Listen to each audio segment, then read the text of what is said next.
मंजूच्या मालिकेमध्ये आपल्याला जबरदस्त असा भाग पाहायला मिळणार आहे. सत्याने बलमा, जयड्या, पप्पू यांच्याबरोबर जबरदस्त प्लॅनिंग केलेलं आहे आणि नेहमी त्याला साथ देणारे जयड्या, बलमा आणि पप्पू यांनी साथ देऊन एक जबरदस्त प्लॅन करत बरोबर आर्यनला ट्रॅपमध्ये अडकवलेलं आहे आणि ट्रॅपमध्ये अडकवलेल्या आर्यनच्या डोळ्यात सत्यानं चटणी भरलेली आहे आणि मंजूला त्रास दिल्याचा त्याने बदला घेतलेला आपल्याला पाहायला मिळत आहे. तेव्हा आर्यन जोरजोरात बोंबलतोय, ओरडतोय, पण सत्या मात्र त्याला आता अजिबात सोडत नाही. आपल्याला माहितीच आहे की मंजू ही हॉस्पिटलमध्ये ॲडमिट आहे आणि तिला पाहण्यासाठी पप्पू आलेला आहे. पप्पू जेव्हा तिला पाहतो तेव्हा त्याला खूपच वाईट वाटतं. पप्पू तिच्याजवळ जातो आणि बघतो तर तिला तिचे डोळे बांधून ठेवलेले आहेत आणि तिला दिसत नाही आहे. पप्पूला खूप वाईट वाटू लागतं. तो मंजूच्या जवळ जातो आणि म्हणतो, "ताई, तुला काय झालं? मला कळत नाही, असं कसं काय झालं ते?" तेव्हा ती सांगते, "पप्पू, अरे त्या आर्यनने हे सगळं काही केलेलं आहे. मला एकटीला त्याने बोलवलं आणि मी त्याच्या या गोष्टीवर विश्वास ठेवला आणि मी तिथपर्यंत पोहोचले आणि त्यानंतर असा मोठा घात झालेला आहे." बलमा देखील तेथेच असतो. बलमा म्हणतो, "तुम्ही एकट्याने जायला नाही पाहिजे होतं. तुम्ही सत्याला घेऊन जायला पाहिजे होतं." तेव्हा ती म्हणते, "हीच तर माझी चूक झाली. मला असं वाटलं की तो जो बोलतोय ते बरोबर आहे आणि त्यामुळंच मी तिथपर्यंत पोहोचले. पण जेव्हा पोहोचले तेव्हा तो माझ्या समोरच होता. मला असं वाटत होतं की मी त्याला सहजपणे पकडू शकते, पण त्याने मोठा ट्रॅप रचलेला होता. माझ्या डोक्यात ती गोष्टच आली नाही आणि एका क्षणात सगळा घात झाला.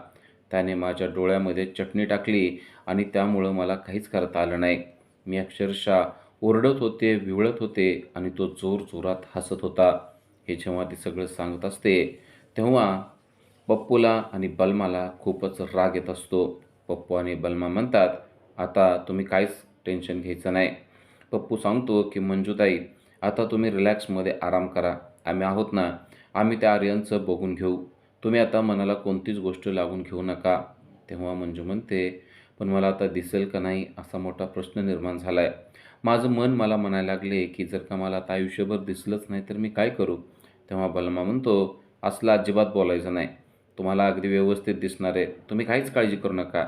तर पप्पू देखील म्हणतो, "अहो, तुम्हाला ड्युटीवर यायचं आहे. माझ्या हातचा गरमागरम चहा प्यायचा आहे, माहिती आहे ना? तुम्ही आता बिनधास्त राहा." असं म्हणून पप्पू आणि बलमा आता बाहेर आलेले असतात. बाहेर आल्यानंतर सत्या देखील तेथेच असतो. सत्या म्हणतो, "भेटला का तुम्ही?" तेव्हा ते दोघं म्हणतात, "हो, भेटलो आम्ही." अक्षरशः पप्पूच्या आणि बलमाच्या डोळ्यात पाणी असतं. सत्या म्हणतो, "आपल्याला रडायचं नाही आहे, आपल्याला लढायचं आहे." तेव्हा बलमा म्हणतो, "सत्या, तू सांग फक्त काय करायचं ते. सांगितलं ना, अगदी तसंच करतो का नाही बघ. त्या आर्यनला फरफडत ओढत आणायचं का सांग फक्त तू."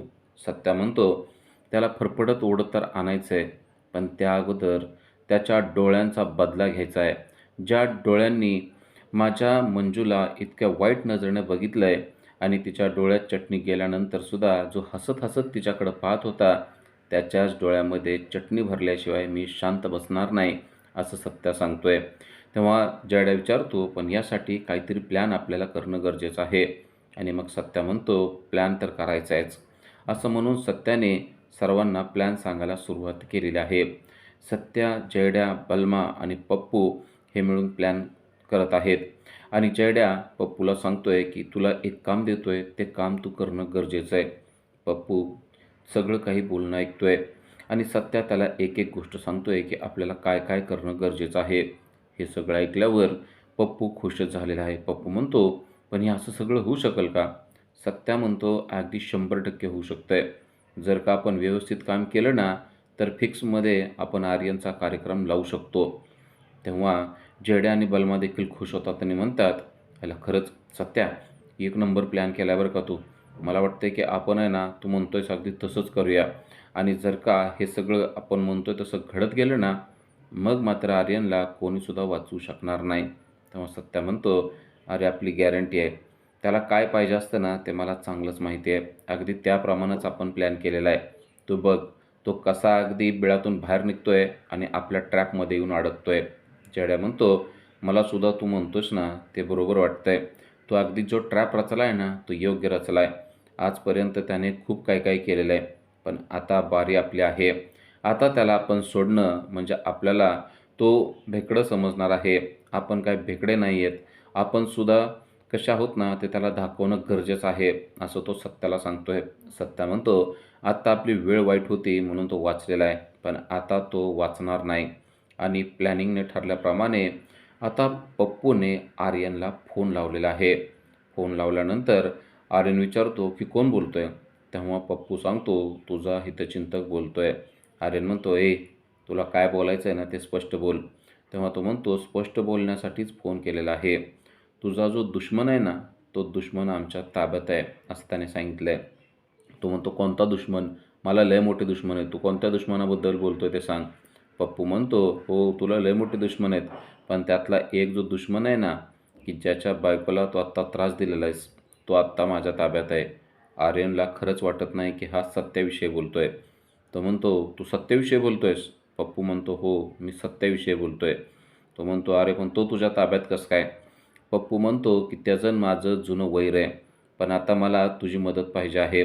जर का तुला तो तुझ्या ताब्यात पाहिजे असेल, तर आत्ताच्या आत्ता बोल." तेव्हा तिकडून आर्यन म्हणतो, "ए बाबा, डोकं खाऊ नको आणि मला परेशान करू नको. तुझा फोन ठेवायचा असेल तर ठेवून टाक." पप्पू म्हणतो, "बरं, ठेवतो फोन. तुझ्याच फायद्याची गोष्ट करत होतो, त्यासाठी फोन केला होता. तुला जर का खोटं वाटत असेल, तर मी तुला त्याचा फोटो देखील पाठवून देऊ शकतो." असं म्हणून त्याने फोटो पाठवलेला असतो आणि फोटो पाहिल्यानंतर आर्यनला धक्काच बसतोय.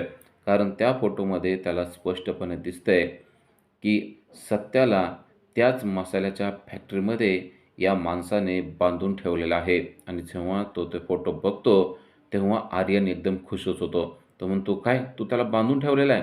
तो म्हणतो, "हो, पण तू जर का वेळेत आला तर ठीक आहे. अन्यथा काय आम्हाला बदला घ्यायचा आहे तर आम्ही घेऊ आणि त्याला सोडून देऊ." आर्यन खुश होतो आणि म्हणतो, "तुला किती पैसे पाहिजेत सांग? तुला नक्की काय पाहिजे सांग? तू जे म्हणशील ते मी द्यायला तयार आहे." तो म्हणतो, "तुझ्याकडून मला ₹1,00,00,000 पाहिजेत." तो म्हणतो, "1,00,00,000? चल दिले, पण त्याला तू सोडू नको. मी आलोच तिथं." असं त्याने सांगितलेलं आहे आणि आर्यन बरोबर या सगळ्यांच्या ट्रॅपमध्ये फसलेला आहे. पप्पू त्याला सांगतोय, की "लगेचच्या लगे तू 15 ते 20 मिनिटामध्ये आम्हाला इथं हजर पाहिजे. नाहीतर आम्ही ह्याला सोडून दिलं, तर मग परत म्हणू नको, की असं कसं काय केलं ते आणि ₹1,00,00,000 दिले तरच आम्ही त्याला तुझ्या ताब्यात देणार आहे." आर्यन म्हणतो, "तू काहीच काळजी करू नको. पैसे घेऊन मी आत्ताच्या आत्ता मसाला फॅक्टरीवर पोहोचत आहे. आता त्याला दाखवतो, की मी काय करू शकतो. बायको तर आंधळी झालेलीच आहे. आता याला पण आंधळा करून टाकतो." असं तो बोलत असतो.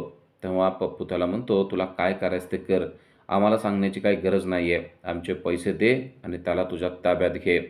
आर्यन तर भलताच खुश झालेला आहे. आर्यन म्हणतो, "थांब, आलोच."